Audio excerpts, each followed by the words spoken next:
Welcome back to Pelagia for part 2 of that adventure we were just playing. So, if you'll remember correctly, during our last session, we were tasked with a mission. We went out of Atlantis, we followed the bright shell path, we were led to a coral forest and got lost within the coral forest for a number of time. And then we found our way into the middle of what ended up being the treasure room of the Marrow Bandits.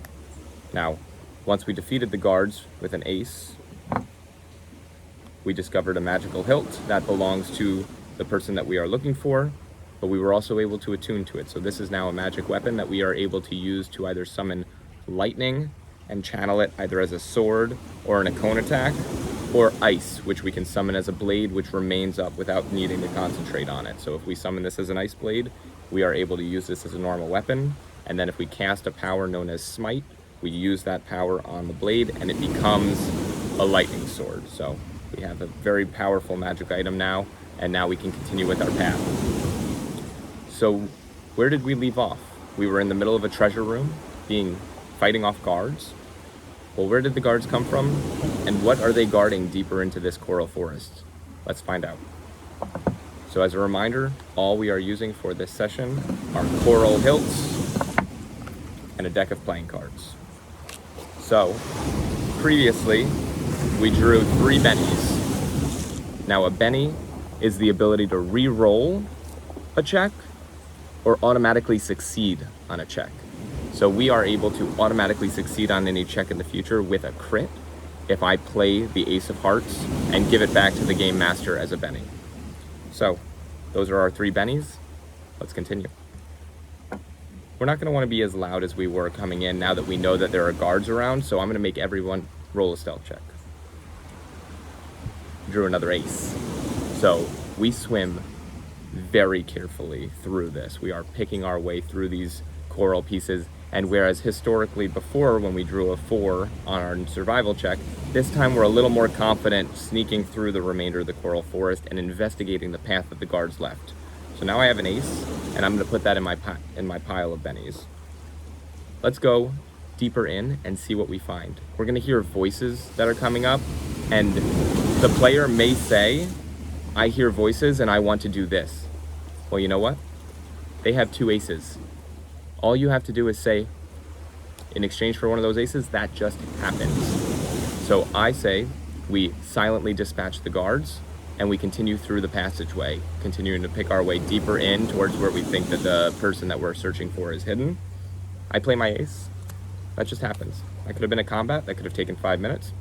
Simply a card that I chose now is played, and we pass that encounter with a success, and truthfully a critical success, because not only that, but no one hurt us. There were no guards that came, which in true combat easily could have led to 5, 6, 7 extras coming in, and instead we've handled that with a single ace. We move forward and we emerge into this open rock cavern that actually has sand on part of it and water on part of it. As we step onto the land and the beach itself, we are greeted with a voice that says, more prey for me to feed on. My God will be very pleased. As a sea witch emerges from the water on the opposite side of the cavern, as Marrow guards spread out, we are now in what I would consider a dramatic encounter. Now, a dramatic encounter you think of as a boss battle, as the culmination of a session. All that it means is that we're going to draw cards a little differently. So what I will do is I will draw each player and the GM a poker hand, a 5-card poker hand. So I'm picking up 5 cards for myself right now, and when I pick these 5 cards up, this will be the player, and then I will show you what the GM picks up in a moment. So I actually have a pretty good poker hand. Now, I may have not shuffled this deck perfectly this time around. This was not scripted at all, but this is a straight flush, which means that the player who starts this dramatic encounter is going to start first and receive a benny. So when they take their first action, they can actually just exchange this whole hand, and now the first action they take is going to happen with a critical success. Now, in another world where they had drawn a hand that looks more like this, which is what the GM drew. So they drew Nothing. There's no individual card, there's no pairs, there's no suits. This is not the best poker hand, meaning that a person or a GM who drew this is actually going to go last. It's great they got an ace, but if somebody has 2 pair or a single pair of 2s, they will still beat this hand, and on the first round of initiative, that's how we're going to run this. Now, this is the GM's hand. That player who got to distribute their whole hand in one turn, on the next turn is going to draw 5 more cards. So you will always want to have 5 cards in your hand.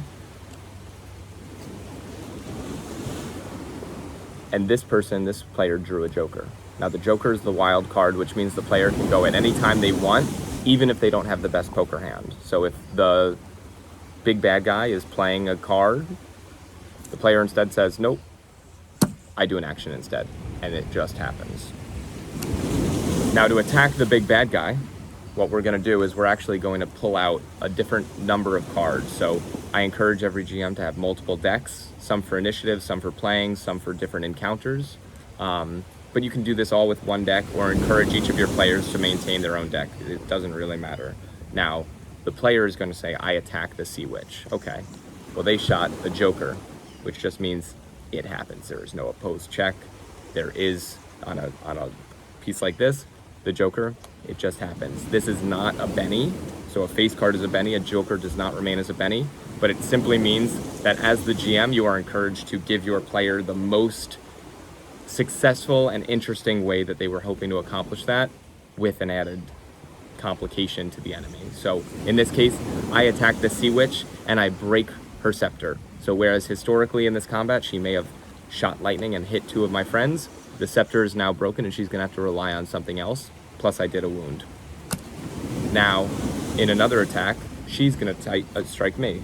So she got a king, which a GM also takes a Benny. So she got a king and I drew a queen. So the Sea Witch attacks with a really strong attack, receiving a Benny. But I myself have also drawn a face card, which gives me at least the ability to change what the nature of that attack would have been. So this attack, she takes the scepter and it's broken, but still has one last hit, and she strikes at me with lightning and it erupts around us.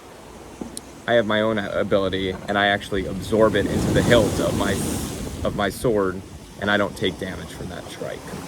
That's because an opposed check, you always want to give the opposed check the most narrative weight you can while maintaining combat integrity. So the king was drawn, and if I had drawn in combat against it a 4, this is going to leave a wound. This is a very powerful attack. Flavor it however you will, but this will leave a wound. This won't. If you want to say, well, the king is higher than the queen, give them shaken, give them some status, make it a little bit more complicated, but this isn't a wound. This is not a big enough hit.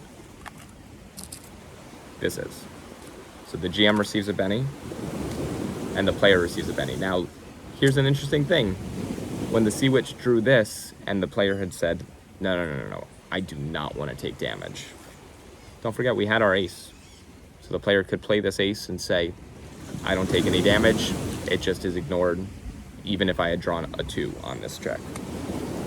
So the GM has a Benny, the player gets another Benny.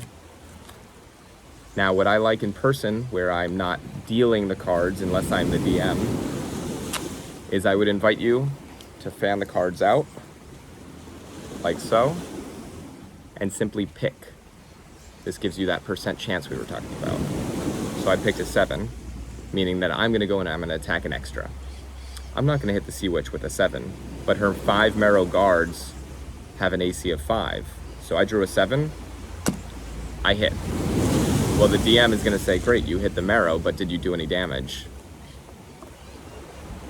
No, because the queen beats the 7. So you did hit, because it was successful on their armor class, but because you hit without a crit, they get an opposed check. This also happens to be another GM Benny. Combat will continue like this over time, and other complications may be added. I may, as the GM, be separately pulling from a different deck every round, and then determining the effect that happens. So in a world where the king was drawn and I'm pulling from my other deck, I say, the Sea Witch had a friend. And that friend is an enemy Coral Knight who was actually meant to both attack you if you entered, but is really trying to secretly bring down the order of the Coral Knights from within. He enters the field, so now there's actually 2 playing cards, 2 wild cards on the field. So if you picture that this is the Sea Witch and this is the enemy king, you now have both wild cards to contend with, and we'll see what happens in our next session.